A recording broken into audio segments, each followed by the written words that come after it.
Senator Blumenthal. Thank you, Mr. Chairman. Thank you for being here today. I want to talk about the costs of war.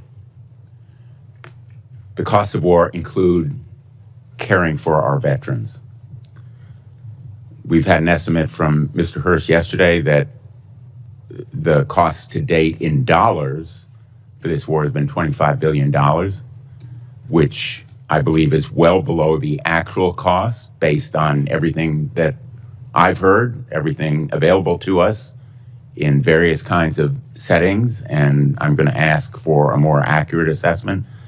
But we also know that about 400 service members have been wounded as a result of this war. When they retire, when they come home, their retirement pay will be docked dollar for dollar for every disability benefit dollar they receive.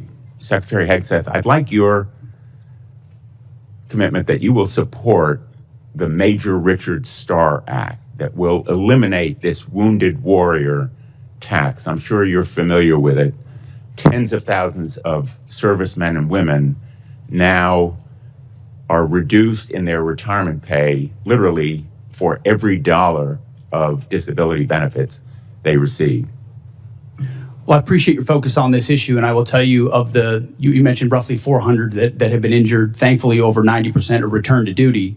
But that doesn't mean they wouldn't have a residual challenge. And we're tracking that at point of injury to ensure that that is noted, even though they're returned to duty. But what I'd like is your commitment that you will support the Major Richard Starr. As I have said in the past to other organizations, we support the Richard Starr Act.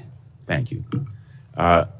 On the issue of cost, Mr. Hurst, does that $25 billion estimate include all of the costs in terms of damage to our bases, the need to replace planes and munitions, and the costs of injuries to our servicemen and women?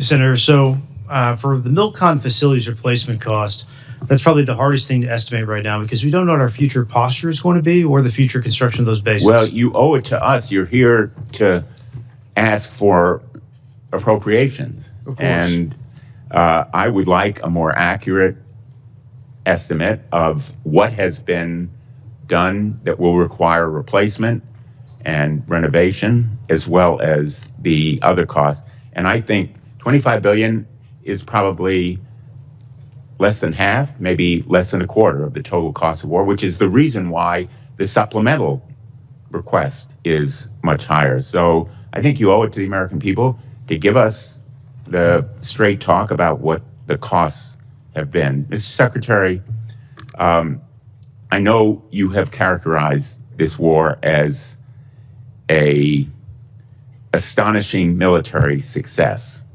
to use your words yesterday. But the American people aren't buying it.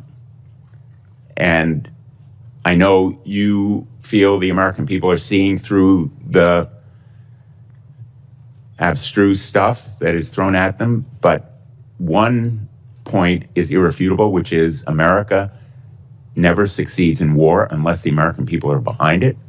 And if what you're seeing as success now is winning, I would hate to see what losing looks like, because none of the shifting and contradictory objectives of the war so far have been achieved.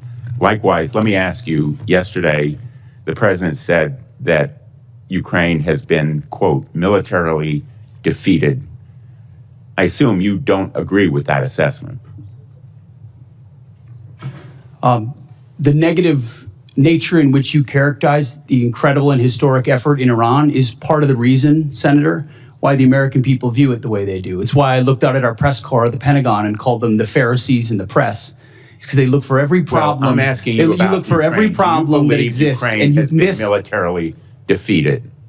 You missed the I would plank. submit, based on my 9 trips to Ukraine, That is a false narrative that the president's We are buying 2 from months Vladimir into a Putin. I historic hope that military success in Iran, and will you want to call it a dispute it defeat. And it's because defeatist Democrats it like is you the that people cloud the of mind of the Ukraine American who are people fighting and for would, their and would otherwise survival, fully support fight no preventing help Iran from having a nuclear weapon. administration, and they are bravely fighting our fight.